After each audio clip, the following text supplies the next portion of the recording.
আবার একটা নতুন ভিডিও নিয়ে এসেছি হেয়ার কাটের উপরে। তো হেয়ার কাটিংটা পুরোটাই হবে 90° লেয়ার। তো ফার্স্ট কি করেছি, আমি যতটা লেন্থ প্রয়োজন মানে একদম রাখা যাচ্ছে না যতটুকু, সেটুকু বাদ দিয়ে দিয়েছি। তো সেটা আমি ক্লায়েন্টকে জিজ্ঞাসা করেই করেছি, কারণ এটাই করে সবাই। তো তারপরে কি করব, একটা মিডল বরাবর একটা সেকশন করে নেব, মানে ইয়ার টু ইয়ার, যেটা অক্সিপিটাল বোনকে আমাকে ছুঁয়ে করতে হবে সেই রকম একটা ইয়ার টু ইয়ার একদম ক্লিন একটা সেকশন নিয়ে নেব। নিয়ে তারপরে কি করব, একটা দেখো একটা চৌকো চৌকো, যদি একদম পাতি বাংলায় বলা হয় একদম চৌকো, যেটা লম্বা ধরনের পাতলা করে সেকশন নেব। নিয়ে সোজাসুজি চুল কাটবো, ঠিক যেখানে চুলটা রয়েছে সেই রকমভাবে কেটে নেব। তো এটাই হচ্ছে 90°। তো এর থেকে যদি কেউ আরও ডিটেলস জানতে চাও যে 90°টা কী বা কীরকম হবে, সেটার জন্য নয় অন্য কোনো ভিডিও করা যাবে। তো এইভাবে ফার্স্ট আমি মিডল সেকশন করে নেব। করে নেওয়ার পরে তারপরে আমি বাদিকটা করছি, বাদিকে পরপর পাতলা পাতলা সেকশন নেব, এবং প্রত্যেকটা চুলের সঙ্গে প্রত্যেকটা চুল ম্যাচ করে করতে হবে, মানে আমার গাইডলাইনটা নিয়েই নিতে হবে। তো সেইভাবে আমি বাদিকটা পরপর কেটে নিচ্ছি। তো একই রকমভাবেই আমি যখন আবার মিডলের সেকশনটা নিয়েছিলাম, তো সেই মাপ ধরেই এবারে ডান দিকের চুলগুলো কাটবো। তো যে যেটা পারে, কারুর ডান দিকে সুবিধা হয় তো ডান দিকেরটা আগে কাটবে, কারুর বাদিকের সুবিধা হলে বাদিকেরটা আগে করবে। তো আমার বাদিকটা একটু সুবিধা হয়, ওই জন্য বাদিকটা আগে করে নিই, তারপরে ডান দিকটা করি। তো তার যে যেরকম ইচ্ছা করতে পারো, কিন্তু চুল সমস্ত কাটিংটা যেমন ক্লিনটা খুব ভালো হয়, নিট অ্যান্ড ক্লিনটা হলে কি হবে, আমার লেয়ার্সগুলো খুব ভালো পড়বে। আর এর চুলটা না প্রচণ্ড পাতলাও ছিল, একটু মানে বাউন্স নেই হেয়ারটা একেবারেই। তো সেদিকটাতেও খেয়াল রাখতে হয় যে কীভাবে চুলে বাউন্স আসবে, যার জন্যই আমি এটা 90°তে কেটেছি।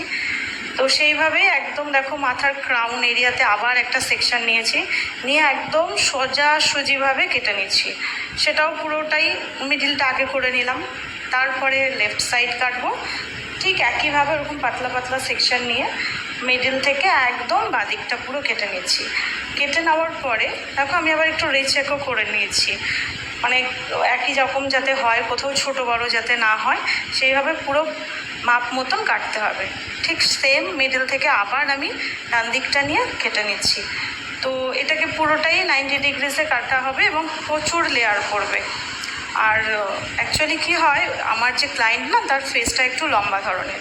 তো আমাদের মাথায় রাখতে হয় যে কীভাবে একটা ওভাল শেপ আনা যায়, কারণ ওভাল শেপটা হচ্ছে সবচাইতে সঠিক একটা শেপ, যেখানে যেভাবে ইচ্ছা যা খুশি মানে সুন্দরটা কীভাবে আনা যায় সেটা একমাত্র ওভাল শেপেই করা যায়।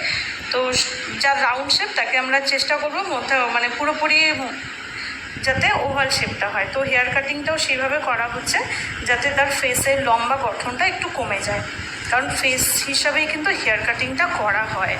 আমাদের একটা চুলের স্টাইল না সবসময় অন্তত 70% কভার করে দেয় তার ফেসটাকে, তার বিউটিটাকে বার করে দেয় 70%কে। তারপরে তো মেকআপ আছেই, সেটা নয় পরে একদিন আলোচনা করা যাবে। তো এইভাবেই তো যাতে পুরো একেবারে কমপ্লিটভাবে দেখো, আবার আমি মিডল থেকেই পুরো পরপর করে যাচ্ছি বাদিকটা। তো একজন আমাকে বলেছিল ফুল ভিডিও দিতে, এবার ফুল ভিডিও সব সময় তোলাও হয় না, দেখানোও যায় না, কিন্তু এটাকে আমি চেষ্টা করেছি ফুল ভিডিওটাই দিতে, যদিও একটু ফাস্ট ফরওয়ার্ড করা আছে, কারণ না করলে আরও ভিডিওটা অনেক বড় হয়ে যাচ্ছে। তো এত বড় ভিডিও দেখারও অসুবিধে, সময়েরও দরকার, সব মিলে তাই একটু ফাস্ট ফরওয়ার্ড করেছি। কিন্তু ভিডিও কিন্তু কোথাও কাটা নেই, পুরো যেমন হেয়ার কাট করা হয়েছে পুরো সেইভাবেই একদম কমপ্লিট। শুধু আমি ফ্রন্ট ফেসটা একদম দেখাতে পারছি না যে ওর কাটার পরে বা কীভাবে ফ্রন্টটা কাটছি, কারণ আমার ক্লায়েন্ট চাইছিল না তার ফেসটা কেউ দেখুক। এটা শুধু ওর বলে না, এটা অনেকেরই থাকে, আমি দেখেছি আমার ক্ষেত্রে তো ম্যাক্সিমাম মানুষই মানে কারোর ফেসটা সে দেখাতে চায় না। তো সেই কারণে আবার দেখো আমি একটু মিডিল বরাবর একটু হাফ সার্কেল করে কেটে নিলাম, নিয়ে এটা কিছুই না, জাস্ট দেখছি যে কোথাও ছোট বড় আছে কি না, এটাকে চেক করা বলা হয়। তো সেই কেটে আবার চেক করছি। তো ফ্রন্টটাও আলাদা করে সেরকম কিছু করিনি, একইভাবে একটা স্কোয়ার শেপ করে নিয়েছিলাম, করে নিয়ে সেই রকম মাপ অনুযায়ী একদম মিডল থেকে লেন্থ নিয়ে তাকে সমানভাবে কাটা হচ্ছে। তো যেমন ব্যাকের সাথে যাতে ফ্রন্টটা মিসগাইড না হয়, যাতে একই রকম থাকে, মানে তার সাথে যাতে মিশে থাকে। তো ফ্রন্টে এসে আমি আবার দেখো একটু চেক করে নিচ্ছি, ওটাকে রিচেক বলা হয়। তো যেভাবে কাটবো ঠিক তার অপোজিট ডিরেকশানে রিচেক করা হয়। তো সেইটা নিয়েও যদি কারোর দরকার হয় তখন নয় আবার সেটা আবার ডিটেলস দেখানো যাবে। এখন আমি যেটা করছি সেটা পুরোটাই 90° লেয়ার।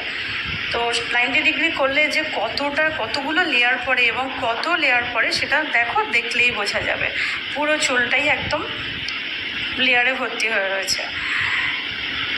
এরপরে এর কী হবে, চুলটা প্রচণ্ড চিপচিপিও ছিল, মানে বাউন্স একেবারেই নেই। তো সেই দিকটাও খেয়াল রেখেছি। রাখার পরে একটু আমাকে চুল কাটিং করার পরে আমি সেটিংও করেছি, কারণ ওয়েট হেয়ারে তো পুরো কাটিংটা ভালো করে বোঝা যাচ্ছে না, লেয়ার্সগুলো দেখা যাচ্ছে অবশ্যই, কিন্তু সেটিং করলে কি তার স্টাইলটাও বোঝা যায়। তো এইভাবে করার পরে আমি একটু সেরাম লাগিয়ে নিয়েছিলাম।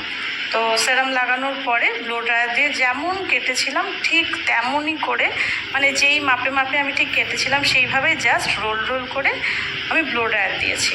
ব্লো ড্রায়ার পুরো যেমন নিচে ফার্স্ট একটা সেকশন ইয়ার টু ইয়ার নিয়েছি, সেম ইয়ার টু ইয়ার সেকশন নিয়ে তারপরে ক্রাউন এরিয়া করেছি, তারপরে ফ্রন্ট করেছি, ঠিক সেইভাবে আমি পুরো সেম টু সেম ড্রায়ার দিয়েছি।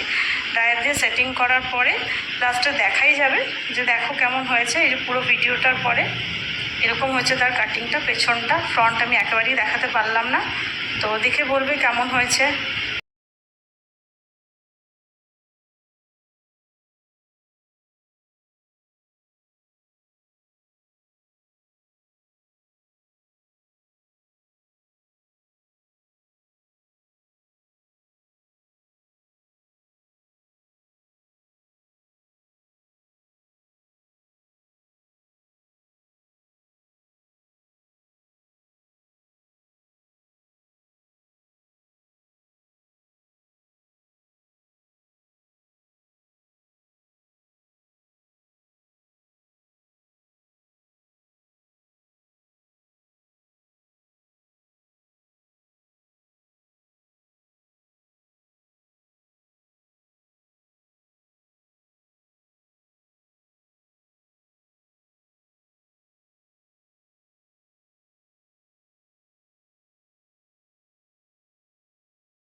আজকে এই পর্যন্তই, এটা বাই।